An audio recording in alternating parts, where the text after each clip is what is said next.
Happy Sabbath po sa lahat, mga kapatid. Napakabilis ng kalahating sanlinggo. Ano po. Ngayong gabi ay pagpapatuloy po natin ang pagbabasa sa aklat ng Exodus. Ano po, yung kasaysayan ni Moises, ni Aaron at ni Faraon. At patuloy tayong hihingi ng gabay sa Panginoon. Manalangin po tayo. Ama namin Diyos sa langit, maraming salamat po sa inyo sa kalahating kong nadaan na kami po ay ginubayan, pinatnubayan, Ama. Pinagkatiwalaan, pinahiram ng buhay at kalakasan sa pagpapagaling nyo sa aming mga karamdaman. Patawad din po sa aming mga kasalanan na nagagawa.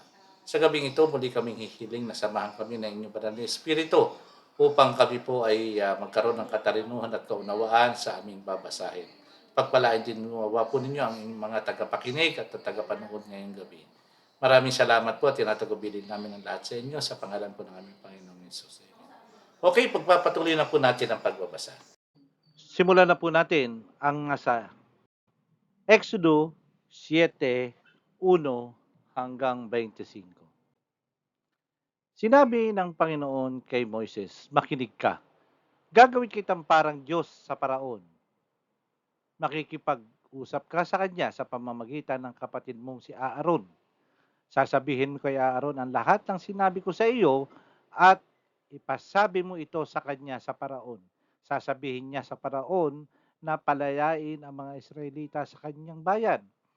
Pero patitigasin ko ang puso ni Paraon at kahit na gumawa pa ako ng maraming himala at mga kamanghamanghang bagay sa Ehipto, hindi siya makikinig sa iyo. Pagkatapos parusahan ko ng matindi ang Ehipto at palalayain ko ang bawat lahi ng Israel na mga mamamayan ko. Kapag panarusahan ko na ang mga Ehipsyo at napalabas na ang mga Israelita sa kanilang bansa, malalaman nilang ako ang Panginoon. Sinunod nila Moises at Aaron ang iniutos ng Panginoon sa kanila. Si Moises ay 80 taong gulang at si Aaron ay 83 naman nang makipag-usap sila sa Paraon. Sinabi ng Panginoon kina Moises at Aaron, kapag sinabi ng Paraon na gumawa kayo ng himala, sabihin mo kay Moises, kay Aaron, ihagis ang baston sa harapan ng Paraon at magiging ahas ito.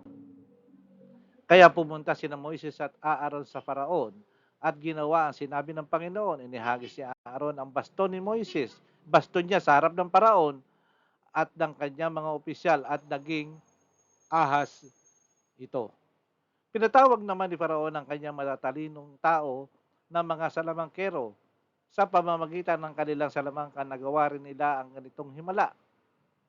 Inihagis ng bawat isa ang kanilang mga baston nila at naging ahas din ang mga ito. Pero nilunok ng ahas ni Aaron ang mga ahas nila. Pero nagmatigas pa rin ang puso ni Paraon at hindi siya nakinig kina Moises at Aaron gaya rin ng sinabi ng Panginoon. Sinabi ng Panginoon kay Moises, matigas pa rin ang puso ng Paraon. Hindi niya pinaalis ang mga mamamayan ng Israel, kaya puntahan mo bukas ng umaga ang Paraon habang papunta siya sa ilog Nilo. Dalhin mo ang baston na naging ahas at makipagkita ka sa kanya sa pampang ng ilog. Sabihin mo sa kanya, nutusan po ako ng Panginoon Diyos ng mga Hebreo na sabihin ito sa inyo. Paalisin mo ang mga mamayan ko para makasamba sila sa akin sa ilang. Pero hanggang ngayon, hindi mo ito sinusunod. Ako ang Panginoon nagsasabi sa pamamagitan ng gagawin ko.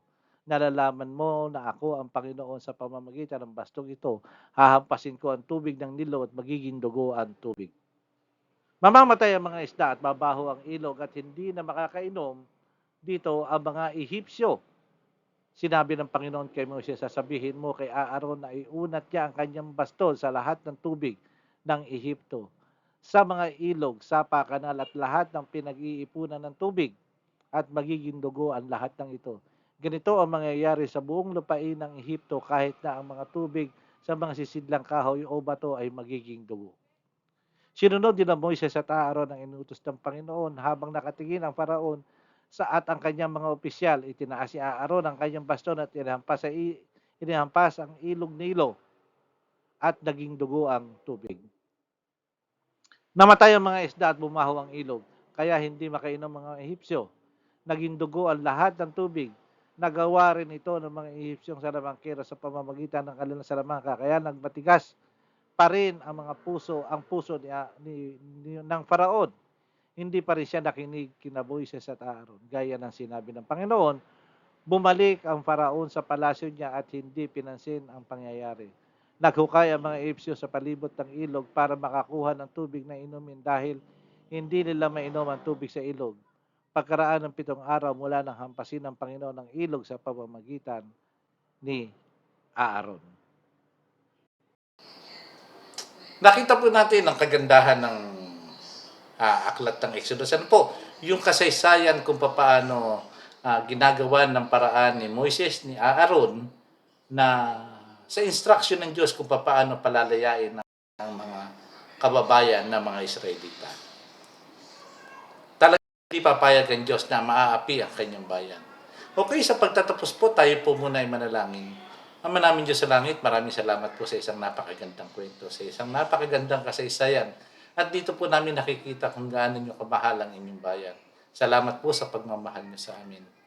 Hingi po kami ng pagtubay sa inyo, Ama, sa gabing ito, hanggang sa buong araw ng Sabat na ito, na nawa kami inyong gabayan at patnubayan. Maraming salamat po sa inyo at muli kami magtatagubilin sa inyo. Ala po hinihiling namin sa pangalan po ng aming Panginoong Jesus. Amen. Okay mga kapatid, happy Sabat po muli sa inyo at bukas ay magkita-kita tayo sa ating bahay-sambahan. Magandang gabi po.